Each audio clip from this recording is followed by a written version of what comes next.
लिखो सब।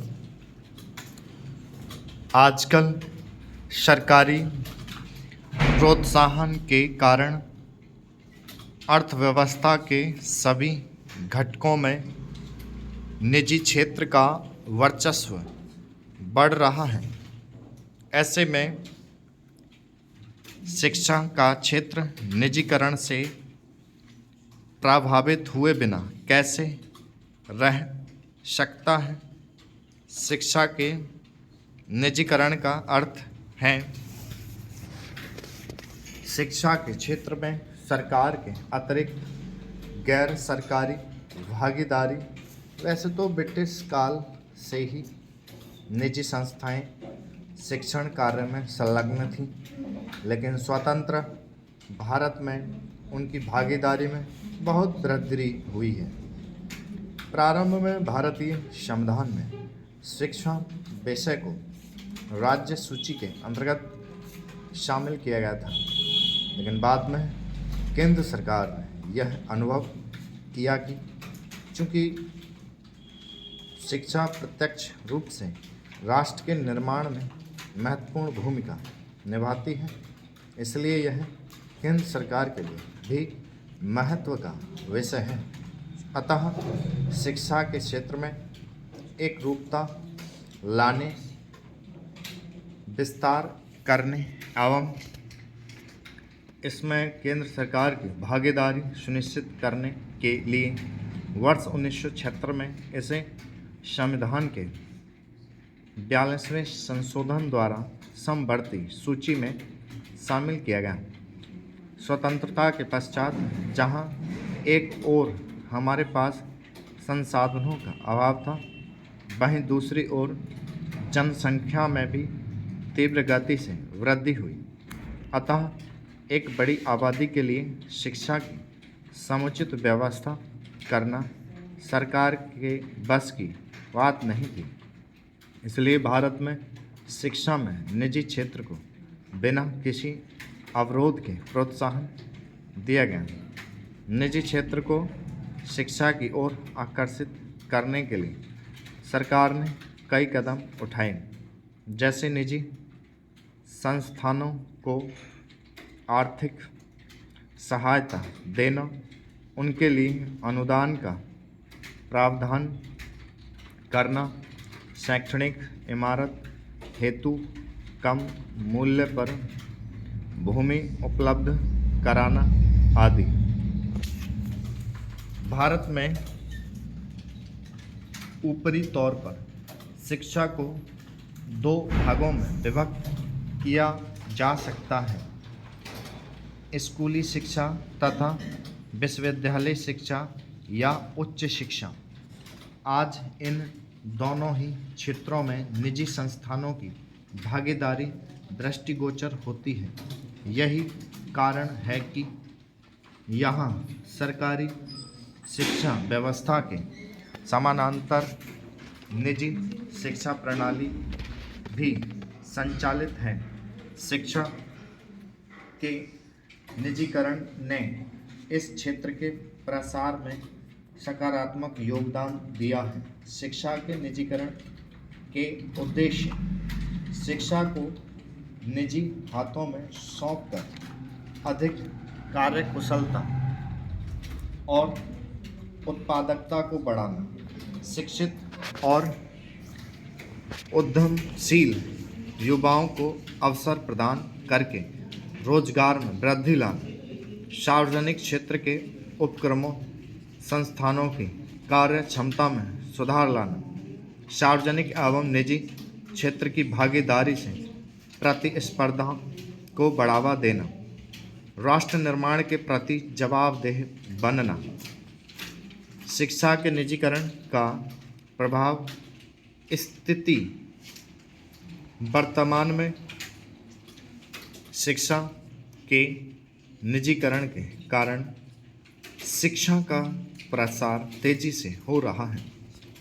जिन लोगों को प्रतियोगी परीक्षाओं में असफल रहने के कारण किसी व्यावसायिक या अन्य पाठ्यक्रम में प्रवेश नहीं मिल पाता, वे अधिक धन खर्च करके मनोवांछित शिक्षा प्राप्त कर सकते हैं। इस प्रकार शिक्षा के निजीकरण के कारण देश का धन सकारात्मक कार्यों में लग रहा है।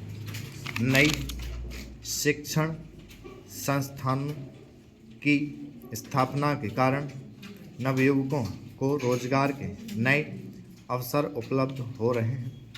शिक्षण से संबंधित व्यवसायों को भी गति मिल रही है।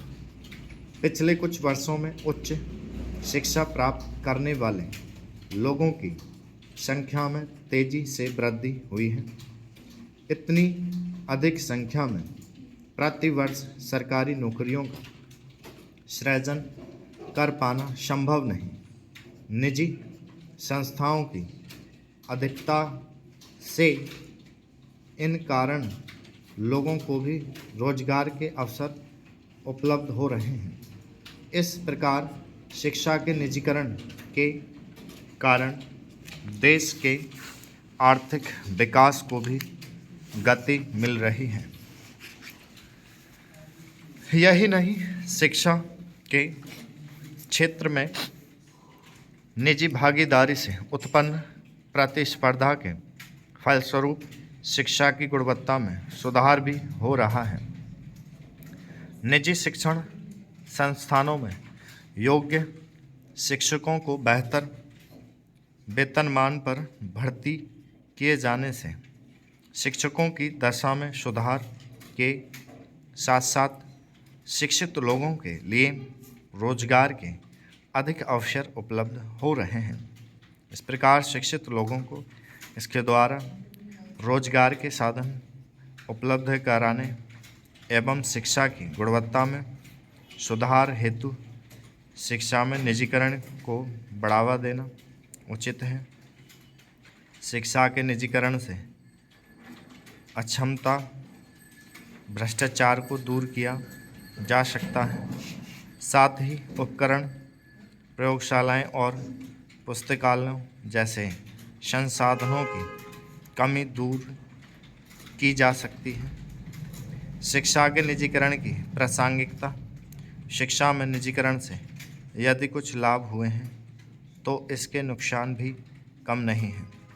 शिक्षा में निजीकरण के कारण स्थिति अब ऐसी हो चुकी है कि इस पर अंकुश लगाने की आवश्यकता महसूस की जाने लगी है।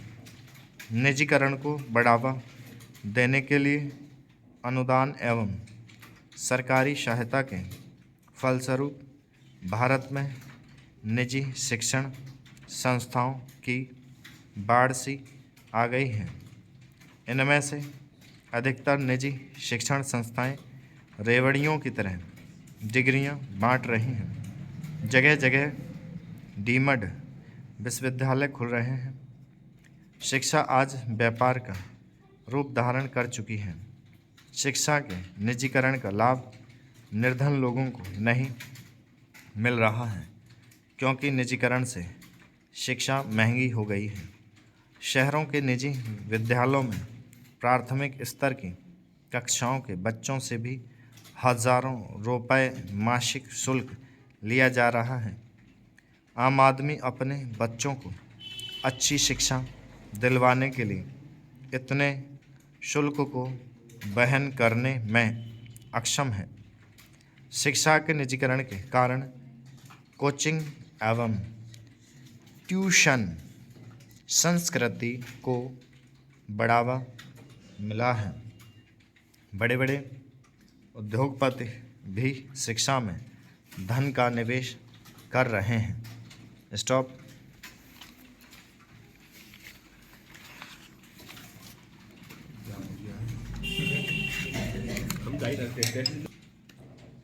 आज ये मैटर ये वाला ट्रांसलेट करने के बाद और अनुवादों पे कम ध्यान प्लस अपनी शुद्धताएं ठीक करने लगना। ठीक है।